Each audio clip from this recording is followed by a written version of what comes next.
So this is our topic, vector addition by rectangular components. तो हमारे पास जो vectors हैं, फॉर एग्जांपल हम उनके रेक्टेंगुलर कंपोनेंट से उनको ऐड करेंगे. For example I have two axis, one is X Y axis and X axis. ठीक है, और एक वेक्टर है हमारे पास like this and one is like this. ठीक है, अब हमने ये करना है कि इन वेक्टर्स को, एक को मैं कह देता हूँ दिस इज द ओरिजिन, इसको ओ एम और ओ एन. इस वेक्टर को मैं ए कहता हूँ और इसको मैं बी कहता हूँ. अगर हम इन वेक्टर्स को ऐड करते हैं बाय देयर रेक्टेंगुलर कंपोनेंट्स, तो वो कैसे ऐड करेंगे? एक तो ये कि हम इनको हेड टू टेल रूल से ऐड कर दें, हेड टू टेल रूल से. फॉर एग्जांपल मेरे पास इस वेक्टर ओ एन को मैं यहाँ से उठा के मैं यहाँ ले आता हूँ, बिल्कुल पैरेलल, ओरिएंटेशन चेंज नहीं करनी. ठीक है, तो ये बी वेक्टर मैं यहाँ ले आया हूँ, तो जो रिजल्टेंट वेक्टर होगा वो यहाँ से यहाँ तक होगा, starting from the origin of the first vector to the head of the last vector. तो ये रिजल्टेंट वेक्टर होगा, ये बी वेक्टर होगा. अब ये ऐड हो गए, लेकिन हमारे पास जो रिजल्टेंट वेक्टर है आर, उसके दो कंपोनेंट्स बन गए. एक कंपोनेंट हमारे पास बना है ये,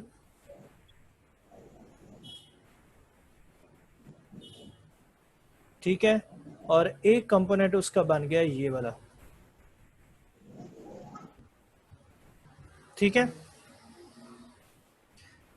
अगर राइट एंगल ट्राइंगल में देखें तो हमारे पास दो कंपोनेंट्स बने हैं. एक को हम आर एक्स कहेंगे और एक को हम आर वाई कहेंगे, और इसके नाम रख देते हैं ओ पी, और इसका नाम हम रख देते हैं आर, ओ पी आर. मैंने क्यों नहीं रखा, लेकिन वो भी रखूंगा. तो ये मेरे पास एक एडिशन ऑफ वेक्टर्स को तो हमने ऐड किया है, लेकिन उनके रेक्टेंगुलर कंपोनेंट से हमने उनको फाइंड करना है. अब ए के रेक्टेंगुलर कंपोनेंट्स क्या बनेंगे? सबसे पहले अगर मैं देखूं ओ पी किसकी इक्वल होगा, ओ पी किसकी इक्वल होगा बेटा? O R plus R P की इक्वल होगा.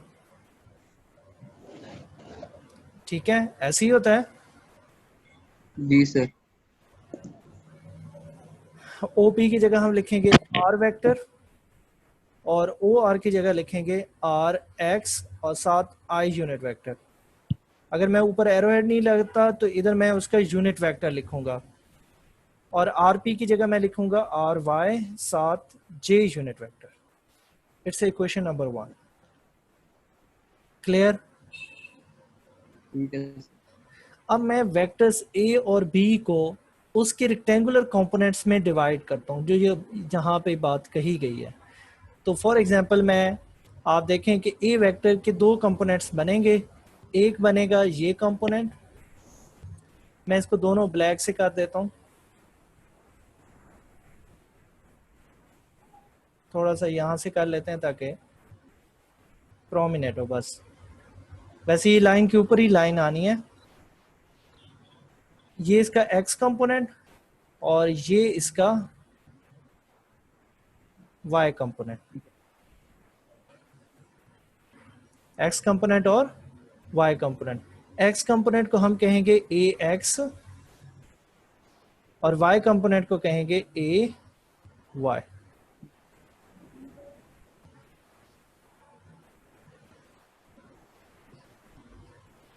तो ये मेरे पास क्या बन गया, और इनके मैं नाम रख देता हूं.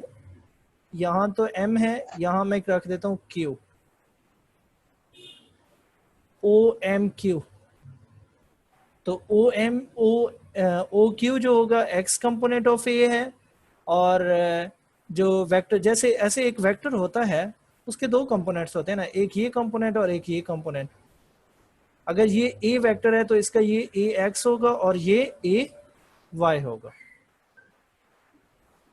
इसी तरह जो बी वेक्टर है वो रेड लाइन से है, तो हम उसको ऐसा करते हैं, इसको ग्रीन लाइन से शो करते हैं।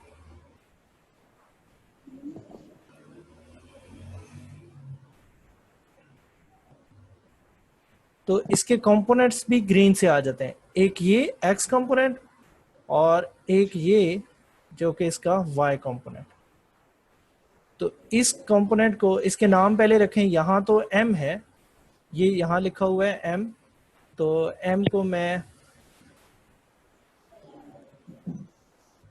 दिस विल बी m, तो ये पॉइंट क्या होगा, ये p है ये m है, तो इसको rs कर लेते हैं। ठीक है, अब सीक्वेंस बन गया। अब इस लाइन को क्या कहेंगे, this line will be B X और ये क्या होगा B Y.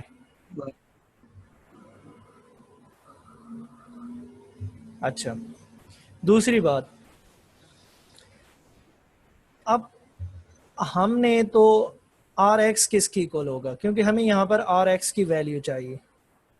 What will be R X, तो देखिएगा आप डायग्राम पे गौर करेंगे, आर एक्स आप मुझे खुद ही बताएंगे कि R X is equals to, या O R is equals to what,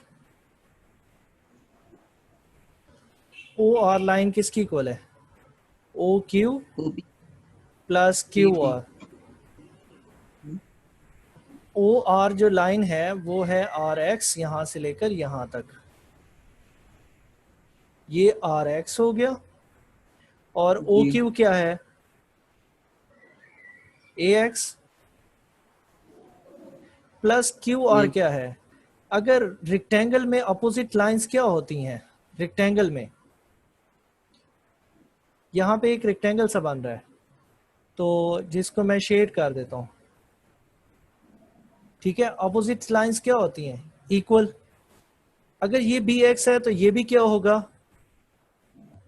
B x होगा। BX हाँ जी, M X, sorry Q R की जगह मैं लिख देता हूँ एम एस, और अगली लाइन में मैं लिख देता हूँ ए एक्स, और एम एस क्या है, क्यू आर मैंने कहा है एम एस के इक्वल है, तो एम एस क्या है, बी एक्स, तो आर एक्स की ये वैल्यूज आ गई। इसी तरह आर वाई किसकी इक्वल है, मैं वो आर वाई,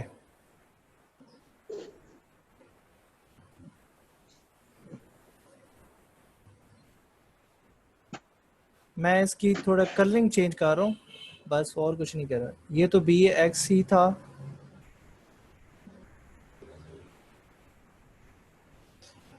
तो आर पी किसकी इक्वल है, मैं इसको रेड, सारे को रेड कलर से कर लेता हूँ। यहां पर आ गया बी वाई, ये कंपोनेंट और ये कंपोनेंट क्या होंगे, इक्वल। तो कौन तो से ये जिसको मैंने रेड किया, कट लगाया, क्यू एम और PP आर एस इक्वल होंगे कि नहीं होंगे,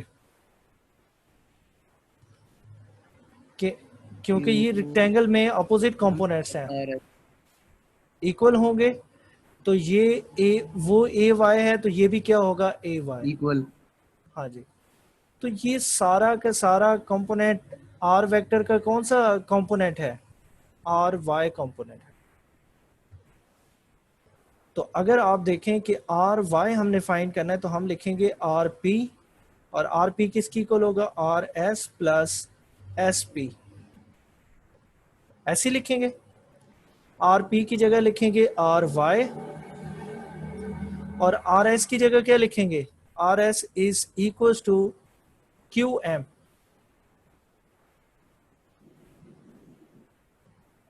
और एस पी ऐसे ही लिख रहने दें। अगले स्टेप में आप बता दें कि आर क्यू एम क्या है, क्यू एम यहां से लेके यहां तक ए का परपेंडिकुलर कंपोनेंट है, ए वेक्टर का, तो परपेंडिकुलर कंपोनेंट को क्या कहते हैं? ए का है तो ए वाई, तो क्यू एम ए वाई के इक्वल है, और एस पी यहाँ से लेके यहाँ तक है, तो बी का ये कंपोनेंट है वाई कंपोनेंट, तो बी वाई हो जाएगा।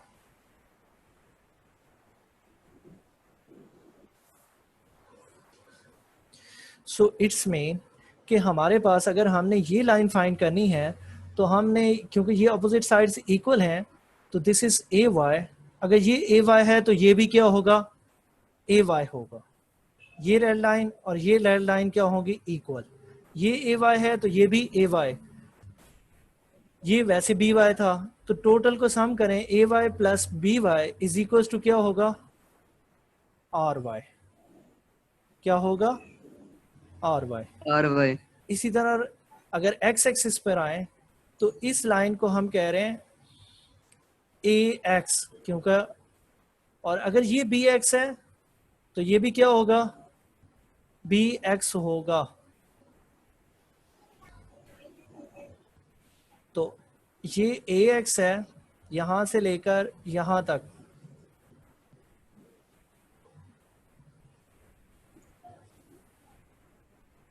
मैं दोबारा से आपको बना देता हूं। इट इज ए एक्स, और यहां से यहां तक क्या है? B x.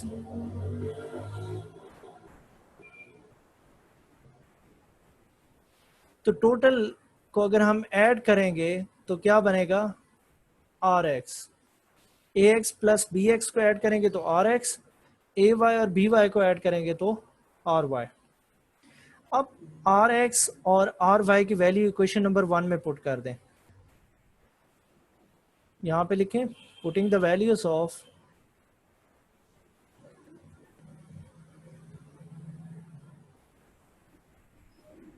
Are x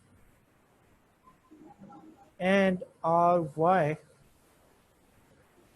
in equation 1. So r will be equals to, rx की वैल्यू है ax प्लस bx, साथ में आ जाएगा i यूनिट वेक्टर, और ry की वैल्यू है ay plus by j unit vector. Now tell me कि यहाँ पर हमारे पास अगर ये r वेक्टर है तो हमने वेक्टर तो फाइंड कर लिया है, लेकिन वेक्टर के लिए दो चीजें होती हैं, एक उसकी मैग्नीट्यूड, एक डायरेक्शन। यस, एक डायरेक्शन।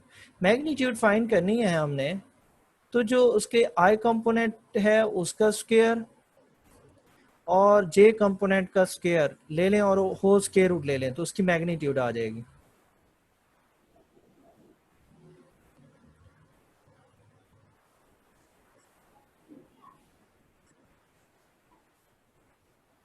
ये आ गया, ओके, ये इसकी मैग्नीट्यूड आ गई। इसी तरह हमने इसकी डायरेक्शन फाइंड करनी है, तो डायरेक्शन के लिए क्या होता है? Theta is equals to tan theta is equals to perpendicular over क्या होता है? बेस थ्रू प्रॉपर ब्रशिंग, तो R Y over R X, R Y over R X. ये देखें ना, ये आर वेक्टर है, ये आर एक्स है, और ये आर वाई है। तो हमने जो रिजल्टेंट वेक्टर है उसके दो कंपोनेंट्स थे, तो सॉरी ये आर वाई कंपोनेंट है। तो perpendicular over base through proper brushing, perpendicular over base, तो थीटा किसकी इक्वल हो जाएगा? tan inverse R Y over R X. Now put the values of R Y and R X. R Y की जो हमारे पास वैल्यूज हैं वो क्या है? A Y plus B Y, और आर एक्स की वैल्यूज क्या है? A X plus B X. This is theta. ये था दो दो वेक्टर्स के लिए, लेकिन अगर वेक्टर्स एक से ज्यादा हों तो फिर क्या होगा? उसकी मैं एग्जांपल आपको दे देता हूं कि इनको पहले हम वो कर लेते हैं, सेव कर लेते हैं कि ये हमारे पास वैल्यूज़ आ गई हैं। एक तो हमारे पास ये हमने फाइंड किया है, एक हमने ये फाइंड किया। अच्छा, दूसरा ये कि अगर हमारे पास वेक्टर्स एक से ज़्यादा हैं तो फिर हम क्या करेंगे। फॉर एग्जांपल एक वेक्टर है ऐसे, ए वेक्टर, बी वेक्टर थोड़ा सा ऐसे है, सी वेक्टर फिर थोड़ा सा है, तो 3 वेक्टर हो गए, या 3 से ज़्यादा भी हो सकते हैं। So this will be the resultant vector, जिसको मैंने लास्ट में लिखा है आर वेक्टर। ये बी वेक्टर हो गए, ये सी होगा। हर एक का एक एक्स कंपोनेंट होगा कि नहीं होगा, होगा और सर। इसी तरह हर एक का वाई कंपोनेंट होगा। तो अगर जी। हमने उसकी मैग्नीट्यूड फाइंड करनी है तो हमने लिखना है A X plus B X plus C X and dot dot square ये x components of all the vectors to be added plus y components ay, by, cy and so on squares। ये उसकी magnitude आ जाएगी एक चीज। दूसरी चीज क्या find करनी है, उसकी डायरेक्शन।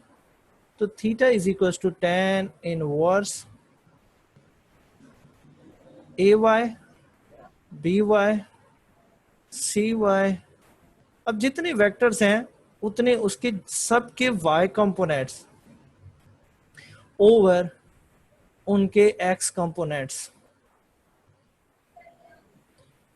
ये डायरेक्शन है।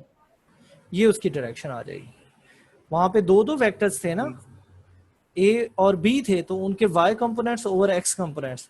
यहाँ पर 3 और 3 से ज्यादा के लिए मैंने लिया है, क्योंकि हेड टू टेल रूल से आप एक से ज्यादा वेक्टर्स को ऐड कर सकते हैं, 2 से ज्यादा वेक्टर्स को ऐड कर सकते हैं। ठीक है, ठीक है sir. Okay, this is the main topic. और फॉर लॉन्ग क्वेश्चन में आपको बुक से भी इसको थोड़ा सा डिस्कस कर लेते हैं कि